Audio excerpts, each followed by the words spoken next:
आज की इस वीडियो में हम लोग पढ़ेंगे एंगल के बारे में।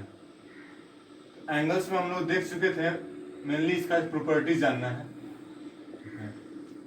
अभी तक हम लोग जान गए थे sine theta, cos theta, tan theta, cot theta, sec theta और कॉसेक थीटा के बारे में। ये 6 ट्रिग्नोमेट्रिक रेशियोज के बारे में हम जान चुके थे। आज हम बात करेंगे यहाँ पर इसका मैक्सिमम और मिनिमम वैल्यू। ठीक है, तो इसमें जानिए सबसे पहले बारी है साइन थीटा का। तो ध्यान देना है, साइन थीटा का मैक्सिमम वैल्यू हम क्या देख चुके थे, तो साइन 91 आया था, तो इसका मैक्सिमम वैल्यू होगा। कॉस थीटा का बात करें तो ये भी मैक्सिमम वैल्यू इसका भी क्या होता है, 1 होता है 0 डिग्री पर। टैन थीटा का बात करें तो नॉट डिफाइंड 90 डिग्री पर। कॉट थीटा का भी आपको नॉट डिफाइंड मतलब इन्फिनिटी 0 डिग्री पर। सेक थीटा का भी नॉट डिफाइंड, कॉसेक थीटा का भी नॉट डिफाइंड, ये 0 डिग्री पर और ये 90 डिग्री पर। तो ये सब हो गया आपका मैक्सिमम वैल्यू। ठीक है, अब अगर बात करें हम मिनिमम वैल्यू का, तो फिलहाल अभी आप जानिए जो पॉजिटिव में मिल रहा है उसका जस्ट अपोजिट क्या होगा, आपका निगेटिव वैल्यू। मतलब साइन थीटा का मिनिमम वैल्यू क्या मिलेगा आपको, -1, कॉस का -1, टैन का -इन्फिनिटी, कॉट का भी -इन्फिनिटी, सेक का -इन्फिनिटी और इसका भी -इन्फिनिटी। फिलहाल अभी आपको इनके बारे में नहीं जानना है, लेकिन फिलहाल अभी के लिए इतना ही आप जानिए कि जो भी आपको पॉजिटिव नजर आएगा उसका निगेटिव हम कर दें तो वो निगेटिव वैल्यू होगा। मेन बात हमको यहाँ तक इसका जरूरी है। ठीक है, इसके बारे में फिलहाल हमको पढ़ना है, तो यहीं तक आपको पढ़ने के लिए मिला हुआ है। तो यहाँ पर हम देख रहे हैं, बात कर रहे हैं साइन थीटा का। तो साइन थीटा का हम देख रहे हैं कि मैक्सिमम वैल्यू क्या जा रहा है, 1। यानी कि अगर कोई क्वेश्चन में कह दे कि if sine theta is equal to 5/4 और फाइंड करने के लिए आपको दे टैन थीटा, तो क्वेश्चन सीधा सीधी गलत हो जाएगा, क्योंकि 5/4 क्या है आपका, ग्रेटर देन 1 हो जा रहा है। और साइन का वैल्यू क्या होता है आपको 0 और 1 के बीच में ही लाई करेगा। ठीक है ना, पॉजिटिव के लिए 0 to 1 रहेगा। यानी कभी बात करें साइन थीटा का वैल्यू तो आपको क्या होगा, 1 से कम मिलेगा। यहाँ देख रहे हैं आपको साइन थीटा क्या दे दिया गया था, 5/4। तो वैसा क्वेश्चन जहां भी मिले सीधे आप कर दीजिए कि क्वेश्चन रॉन्ग है। सिमिलरली बात करें कॉस के लिए, तो कॉस का भी मैक्सिमम वैल्यू क्या जा रहा है, 1 जा रहा है। कितने डिग्री पर, तो 0 डिग्री पर। ठीक है ना, कॉस 0 आपका 1 होता है। यानी कि अगर हम बात करें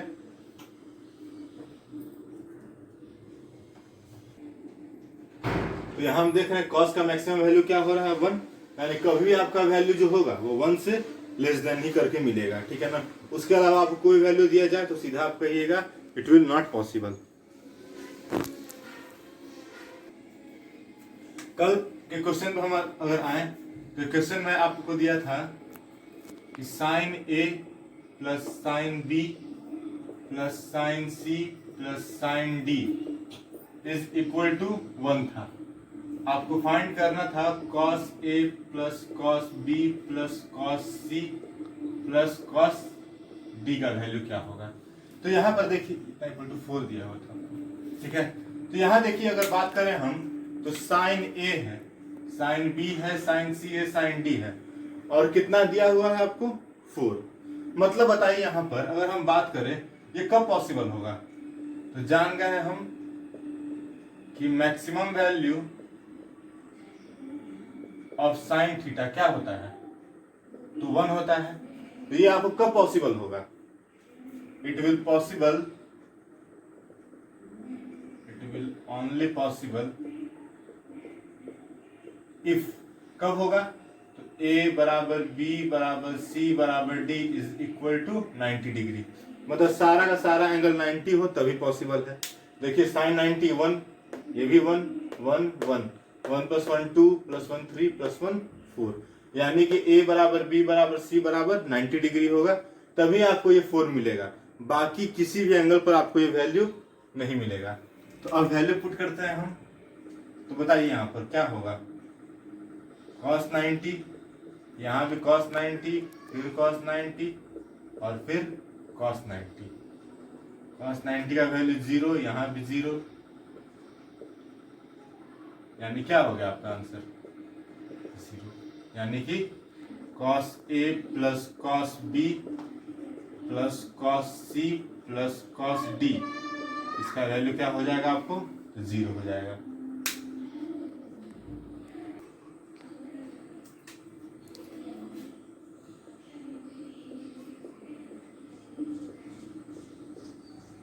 नेक्स्ट क्वेश्चन आपका था कि ये आपको दिया हुआ है, फाइंड करना था आपको tan का पावर 100 थीटा प्लस cot का पावर 100 थीटा, इसका वैल्यू। तो यहां देखिए tan थीटा को हम क्या लिख सकते हैं, तो sin theta by cos theta, cot को cos theta by sin theta, इतना इज इक्वल टू आपको 2 हो गया। एलसीएम लेते हैं तो होगा आपको sin theta cos theta, sin into sine sine square, cos into cos cos square, इतना इज इक्वल टू 2, यानी कि sin square theta plus cos square theta equal to, cross multiplication से हो गया आपको 2 sin थीटा cos थीटा। इधर आप लेके आइएगा इसको,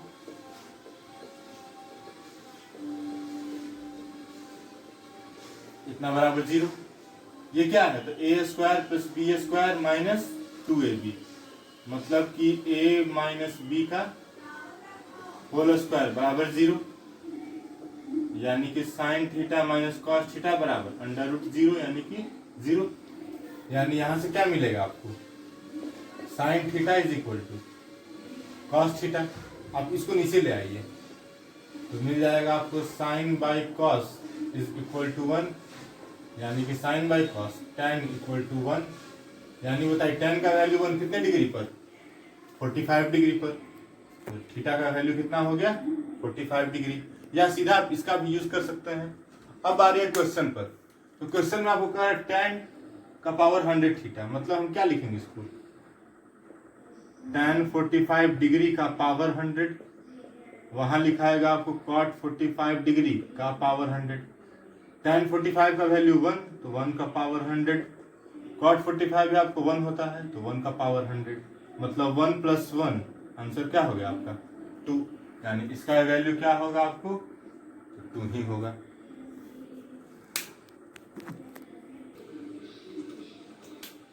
एक और क्वेश्चन आपका इस तरह का आता है कि if sec theta plus cos theta is equal to 2, आपको बोलता है फाइंड करने के लिए sec का power n theta plus cos का पावर n थीटा। इस तरह के क्वेश्चन हम क्या करेंगे, तो देखिए sec थीटा को आप ब्रेक कीजिएगा तो क्या होगा, ये 1 बाई cos थीटा, और यहाँ cos तो cos है, इतना इज इक्वल टू 2, तो 1 यहाँ हो जाएगा आपको cos स्क्वायर, एलसीएम लेके हम किए हैं, इतना इक्वल टू 2, यानी कि 1 plus cos square theta minus 2 cos theta बराबर 0, a square plus B square minus 2ab, मतलब 1 माइनस cos थीटा का whole square is equal to 0, 1 minus cos theta बराबर 0, यानी 1 is equal to cos theta. तो बताइए cos theta is equal to 1 है, तो sec theta भी क्या होगा, इसका रेसिप्रोकल, यानी ये भी 1। अब यहाँ पर अगर बात करें sec थीटा का पावर n, तो यानी ये होगा, cos थीटा का पावर n ये होगा, 1 का पावर n कहने का मतलब 1, यहाँ भी 1, यानी कि इसका आंसर भी क्या हो जाएगा 2 हो जाएगा। तो जहां कहीं भी आपको इस तरह का क्वेश्चन आए, इसी तरह का ये भी क्वेश्चन आपको मिलता है कि sine theta plus cosec theta equal to 2, और आपको कुछ भी कर दिया जाए लाने के लिए, वैल्यू फाइंड करने के लिए, जैसे कि बात करें साइन का पावर 1000 थीटा प्लस कॉसेक का पावर 1000 थीटा, इस तरह का क्वेश्चन, या साइन का पावर 500 थीटा प्लस कॉसेक का पावर 500 थीटा, या साइन का power n theta plus cos का पावर कॉसेक का पावर n थीटा। तो इस तरह का सारे क्वेश्चन में आपको आंसर क्या आ जाएगा, तो 2 ही आएगा, ठीक है ना। और प्रोसेस आपका यही रहेगा। तो आज हम लोग का trigonometric T ratios for particular angles chapter खत्म हुआ। अब नेक्स्ट क्लास से हम लोग नया चैप्टर शुरू करेंगे।